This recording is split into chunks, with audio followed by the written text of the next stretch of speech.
살균제는 사망률이 굉장히 높았어요. 네, 그거에 비해서 너네는 그래도 좀 괜찮지 않냐. 실제로 대신침대 사용해서 죽은 사람 몇 명 안 되지 않냐. 이런 거가 있고요. 그다음에 또 한 가지는 가습기 살균제는 특히 애들이 많이 죽었어요.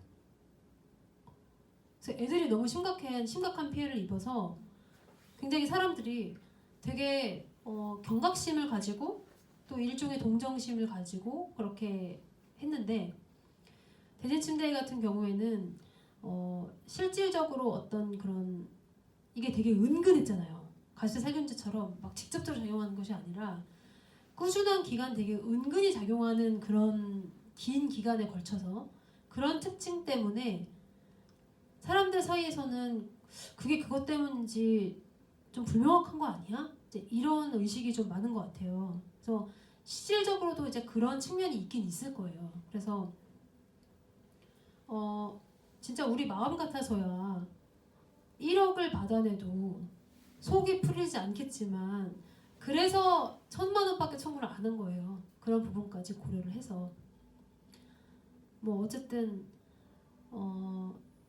지금 이 사건이 묻혀지지 않게 하기 위해서 어떤 방법이 필요할까를 고민하고 있어요. 근데 날씨가 너무 추워가지고 지금 거리로 나가는 건 조금 무리일 것 같고 그렇지만 조만간 그 부분 있잖아요. 그러니까 검찰에서 어느 정도 수사 결과를 발표를 할 거고요. 검찰에서도 사실 이거를 업무상 과실치상 해가지고 상해를 입었다 이 부분을 인정하기는 좀 되게 어려워 보여요. 하지만 검찰은 이제 사기가 적용된다고 보고 있어요. 사기가 어떤 사기냐면은 얘네가 중간에 알았다는 게 너무 분명한 거예요. 2010 몇 년도경에 중간에 알았어요. 이 일이 불거지기 굉장히 오래전에, 몇 년 전에. 그러고 나서도 계속 팔았어요. 재고는 떨어야 되니까. 계속 팔았고요. 그리고 고지해주지 않았죠. 이 문제점을 알고도. 이제 그 점은 물론 이제 상해와의 관계는 인과관계가 검찰이 입증할 수 있는 부분은 아니긴 하거든요. 이제 그래서 그걸로 업무상 과실치상으로 처벌되기는 어려워도 그래도 최소한 얘네가 언제부터 알고 있었다 이거는 어느 정도 입증을 한 것 같아요. 그 관계자들을 다 불러서 검사를 만나러 방에 갔더니 이만한 기록이 한 10개가 쌓여있더라고요. 그러니까 나름 열심히 조사를 했고 많은 자료를 압수수색 해와서 확보하고 있고 그들의 기록을 보면은 그냥 검사의 말은 그래요. 한 2008년도부터 안 것 같다. 근데 그게 입증이 안 되더라도 최소한 14년도부터 알았다는 거죠. 왜냐면 14년도에 아까 원한이가 출동했다니까요. 성지 매드 주식회사에. 그러니까 그 부분이 발각이 되면 요즘에는 되게 이상하게 대진침대에 대한 어떤 동정 여론도 있어요. 소비자들이 너무 극성이어서 좋은 중소기업 하나를 망가뜨리고 있다. 이런 말도 안 되는 주장을 하기도 하고, 제가 아까 소비자보호원이 너무 진짜 짜증이 난다는 게 뭐냐면은 그 30만 원씩 했잖아요. 그 계산 기준이 뭔지 아세요? 대진침대 130억 원 정도의 부동산을 가지고 있고 그 130억 원을 6만 명인가 나눈 거예요. 그래서 30만 원씩 1인당. 이게 말이 됩니까? 무슨 계산 방법이 그래요? 그 130억 원의 재산이 있다는 거는 조사했어요? 대진침대가 나 130억 원 있어 라고 이야기하니까 오케이 130억 이거 그리고 6만 명이 전부 다 이 모델 사용했는지 조사도 안 했어요. 정확한 6만 명이라는 수치는 그 소비자 보호원의 머릿속에 있는 수치예요. 그리고 수치가 어디서 나왔겠어요? 대진침대 쪽에서 나온 거예요. 또 대진침대가 우리 6만 대 팔았어요. 아 그래? 그럼 6만 대로 나눌게요. 대진침대를 위한 조정이었던 거죠. 그리고 30만 원 정도씩 해주면 대진침대 받아들일 것 같으니까 그 정도 금액으로 한 거란 말이에요. 근데 이제 막 사무실로 막 전화가 빗발치는 거야. 아 이거 30만 원이 뭐 어떻게 된 거냐 뭐 이러면서 막 그래서 아, 그거랑 우리랑 관계 없다고. 근데 그거는 걔네가 자의적으로 판단을 한 거죠. 그러니까 어떤 그냥 계산 기준에. 하지만 소송은 그거와 전혀 달라요. 전혀 달라서 대진 침대가 지금 얼마의 자산을 갖고 있느냐 고려하지 않습니다. 그리고 피해자들이 총 몇 명이냐 이것도 고려하지 않아요. 소송에서 고려하는 거는 개개인에게 어느 정도의 위자료를 인정해야지 이게 결과적으로는 손해가 배상이 될 것이냐 그거만 판단을 하는 거예요. 그게 대진 침대의 자력보다 더 많으면 많은 대로, 적으면 적은 대로 그냥 그대로 가는 거죠. 그리고 아까 봤듯이 저는 DB손해보험 주식회사나 원한이의 답변 내용 자체가 자기 무덤을 파고 있다고 생각하고 있기 때문에 꼭 대진침대로부터 받는 거 외에도 만약에 이제 인정되면 뭐 여러 군데에서 돈을 확보를 하는 거는 어렵지 않겠다라는 생각을 갖고는 있어요. 근데 얼마를 인정받느냐가 중요한 거죠. 네, 다 파악하고 있어요. 그거 어쩔 수 없어요. 그거는요, 소송을 할 때는요, 무조건 원고가 자신의 인적사항을 밝혀서 피고한테 송달을 하게 되어 있어서 저희 명단 전부가 넘어가 있어요. 한 대여섯 명 정도 연락이 오셔가지고 그 소송 취하서를 접수시켜 달래요. 그래서 왜 소송을 취하시려고 하냐 그랬더니 매트리스가 필요한데. 그래서 전 솔직히 대신 침대 다시 쓰고 싶냐 이렇게 물어보고 싶은데 어쨌든 그래서 소송을 취하하신 분들도 있어요. 근데 저희가 아직 한 건 정도를 남겨놓고 있거든요. 그래가지고 이런 분도 있어요. 소송 취하하고 매트리스를 받은 다음에 다시 소송을 하겠다. 왜냐면 자기들은 너무 약이 오른다는 거야.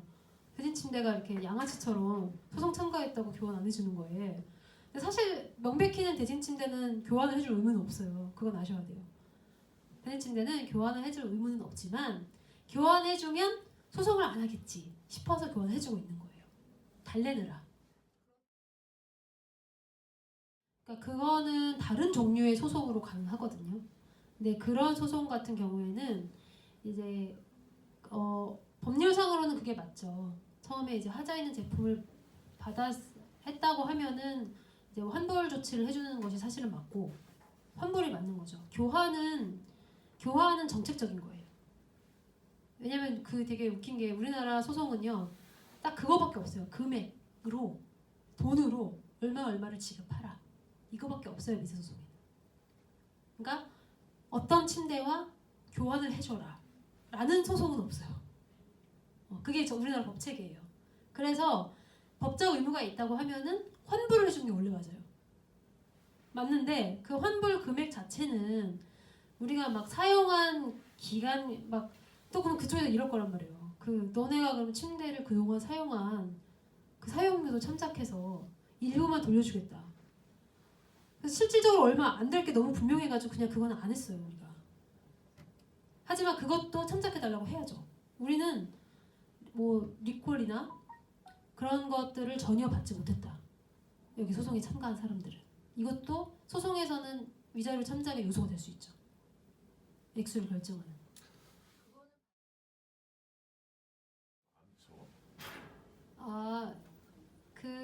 저희가 소송을 이렇게 몇 개를 나눠서 잘게 나눠서 들어갔어요. 근데 나눠서 들어간 이유는 일단 동영상을 갖고 계신 분과 안 갖고 계신 분을 구별을 했고요. 구별을 해서 동영상을 제출하지 않은 사람들 거를 이제 따로 빼놓고 그다음에 신체상 손해 발생자들도 따로 빼놓고 이렇게 나누다 보니까 신체상 손해 발생자들도 폐암이신 분들과 그 다음에 폐암은 아니지만 굉장히 가능성이 높아 보이는 갑상선, 백혈병 그리고 뭐 림프종 이런데 그런 분들 암 종류인 거죠. 일종의 암 종류 또 따로 그 다음에 그 이외의 병도 따로 이렇게 다 잘게 묶었어요. 그 병명에 따라서. 그러다 보니까 신체상 손해 발생자들은 한 소송당 한 70 몇 명씩 정도 묶었는데 그게 한 대여섯 개 정도 소송이 된 거고요. 나머지들은 이제 그 동영상 갖고 있는지 없는지 동영상 갖고 있는 거 3건 뭐 갖고 있지 않은 분들 4건 뭐 이렇게 나눠서 들어가고 시기별로도 좀 차이가 있고 몇 차 접수를 했는지 이제 그거에 따라서 묶이는 또 그게 달라졌어요. 그래서 그렇게 됐을 때 소장을 다 집어넣으면 배당이 일어나거든요. 저희가 배당이 일어나는데 그 배당이 뭐 예를 들어서 민사제 31부에 전부 배당이 아니에요. 컴퓨터를 돌려요. 무작위 배당이에요. 중앙지방법원에서. 그래서 무작위 컴퓨터 돌려가지고 예를 들어서 민사 16부, 뭐 17부 막 이렇게 배당을 처음에 하고 그 다음에 넣는 소장부터는 원래 소장이 있었던 재판부에 다시 배당을 하더라고요. 그러니까 이제 이거 정책적인 이유로 아 이거 소송 얘네 어차피 이 소송 하나 하니까 그럼 같이 판단하면 되겠다. 같이. 그래서 이쪽에 넣고 이런 식으로 하다 보니까 재판부가 5개 정도 된 거예요. 근데 재판부마다 저는 그렇게 생각하는 게 재판부가 한 번쯤은 모여서 회의를 할 수도 있다는 생각은 하거든요. 근데 그래도 그 기본적으로는 판사 개개인에 따라서 달라질 수 있어요. 그래서 저는 그 생각도 해요. 항소심 가서 결국 정리해야 되지 않을까 이런 생각도 합니다. 어느 쪽이 이기든 항소는 반드시 갈 거예요. 대법원까지 가나요? 가죠. 대진이 순수히 내놓겠어요? 만약에 뭐 1인당 500만 원씩 대상해라 이러면 대진이 순수히 내놓겠어요? 우리도 불만족스럽지. 양쪽 같이 항소. 뭐 이렇게 진행이 될 수밖에 없는 거예요. 근데 물론 그 사이에 계속 이자가 쌓이기 때문에 시간을 끌면 끌수록 결국 배상을 해주는 쪽에서 더 불리해지는 면은 있어요. 그래서 만약에 처음에 1심을 했는데 그 가격이 대진 침대가 자기네들이 예상했던 것보다 더 싸다. 뭐 이러면은 대진 침대 항소를 포기할 수도 있겠죠. 근데 말씀드렸듯이 DB선보랑 언한이가 하는 말이 너무 대진보다도 더 설득력이 떨어지지 않아요. 저는 오히려 이쪽이 더 만만한 것 같아요. DB선보나 내 국가는 자력이 충분하니까 최대한 그쪽에서 받고 DB선보나 국가가 배상해주고 걔네가 대진 침대 구상하는 방식으로 그렇게 해결되는 게 맞다고 봅니다. 2019년 안에요? 2019년 안에 1심은 나지 않을까 생각해요. 굉장히 많은 도움이 될 거라고 생각을 해요.